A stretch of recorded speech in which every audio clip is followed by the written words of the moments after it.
De la première bonne œuvre. Premièrement, il faut savoir qu'il n'y a point de bonnes œuvres, hormis celles uniquement que Dieu a ordonnées. De même, il n'y a point de péché, hormis ceux uniquement que Dieu a interdits. C'est pourquoi quiconque veut connaître et accomplir de bonnes œuvres n'a besoin d'autre chose que de connaître les commandements de Dieu.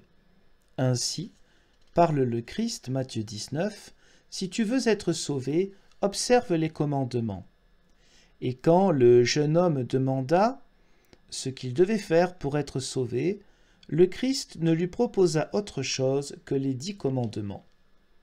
Aussi devons-nous apprendre à distinguer les bonnes œuvres d'après les commandements de Dieu, et non d'après l'apparence, la grandeur ou la quantité des œuvres elles-mêmes, et pas non plus d'après l'opinion des hommes ou d'après les préceptes ou usages humains, comme nous voyons que cela est arrivé et arrive sans cesse encore par notre aveuglement au grand mépris des commandements de Dieu. Deuxièmement, la bonne œuvre première et suprême, la plus noble de toutes, est la foi au Christ, ainsi qu'il le dit en Jean 6. Quand les Juifs lui demandèrent « Que devons-nous faire pour accomplir les œuvres bonnes et divines ?» il leur répondit « L'œuvre bonne et divine, c'est de croire en celui que Dieu a envoyé. » Or, quand nous entendons ou prêchons cela, nous passons rapidement et considérons cela comme très simple et facile à faire, alors que nous devrions nous y arrêter longuement et y tendre avec effort. Car c'est à partir de cette œuvre que doivent s'opérer toutes les autres. Leur qualité découle d'elle. Elles doivent la recevoir d'elle comme un fief. Il faut que nous le soulignions fortement, afin qu'on le comprenne. Nous trouvons bien des gens qui prient, jeûnent, font des fondations, font ceci ou cela, mènent une vie bonne aux yeux des hommes. Si tu leur demandes s'ils sont certains que ce qu'ils font ainsi plaît à Dieu, ils répondent non, ils ne savent pas ou bien ils en doutent. En outre, il y a même de grands savants qui les trompent en affirmant qu'il n'est pas nécessaire d'en être certain, et pourtant ils ne font rien d'autre qu'enseigner les bonnes œuvres. Vois donc, toutes ces œuvres sont faites en dehors de la foi, c'est pourquoi elles ne sont rien, et elles sont entièrement mortes, car, de même que leur conscience et leur foi s'opposent à Dieu, de même en est-il pour les œuvres qui en jaillissent. Or, il n'y a là ni foi ni bonne conscience envers Dieu. Aussi ces œuvres sont-elles décapitées, et toute leur vie et leur bonté sont néant. De là vient que, lorsque je donne tant d'importance à la foi et que je réprouve ces œuvres auxquelles manque la foi, ils m'accusent d'interdire les bonnes œuvres, alors que je voudrais seulement enseigner les vraies œuvres bonnes qui naissent de la foi.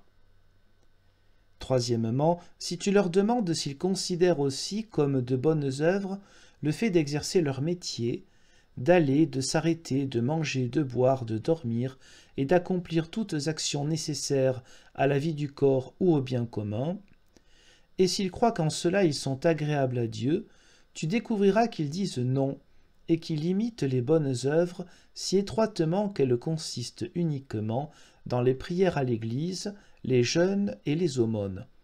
Le reste ils le considèrent comme inutile, sans importance au regard de Dieu. Et ainsi, par leur maudite incrédulité, ils diminuent et amoindrissent le service de Dieu, qui sert tout ce qui est fait, dit et pensé dans la foi. C'est ainsi que l'Ecclésiaste au chapitre 9 enseigne « Va, mange et bois avec joie, et sache que Dieu prend plaisir à tes œuvres. Fais qu'en tout temps tes vêtements soient blancs, et que l'huile ne manque jamais à ta tête. Jouis de ta vie avec la femme que tu aimes, pendant tous les jours de ces temps précaires qui te sont accordés. » Qu'en tout temps tes vêtements soient blancs signifie que toutes nos œuvres soient bonnes, quels qu'en soient les noms, sans aucune distinction. Or elles sont blanches si je suis certain et si je crois qu'elles plaisent à Dieu.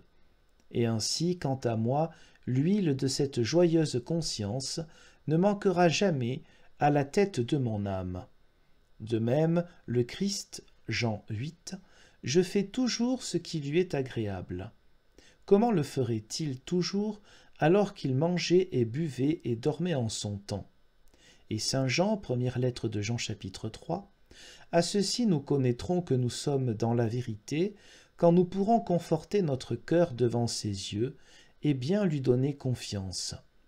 Et si notre cœur nous condamne ou nous mord, Dieu est plus grand que notre cœur, et nous avons l'assurance que ce que nous demanderons, nous le recevrons, car nous observons ses commandements et faisons ce qui lui est agréable. De même, quiconque est né de Dieu, c'est-à-dire quiconque croit et place sa confiance en Dieu, ne pêche point et ne peut pas pécher. De même, au psaume 33, aucun d'entre eux ne péchera s'il place sa confiance en lui. Qui plus est, au psaume 2, heureux ceux qui placent leur confiance en lui. Si cela est vrai, tout ce qu'ils font est nécessairement bon, ou ce qu'ils font de mal leur sera bientôt pardonné. Voilà pourquoi je donne tant d'importance à la foi, je résume en elle toutes les œuvres et je rejette toutes celles qui ne découlent point d'elle.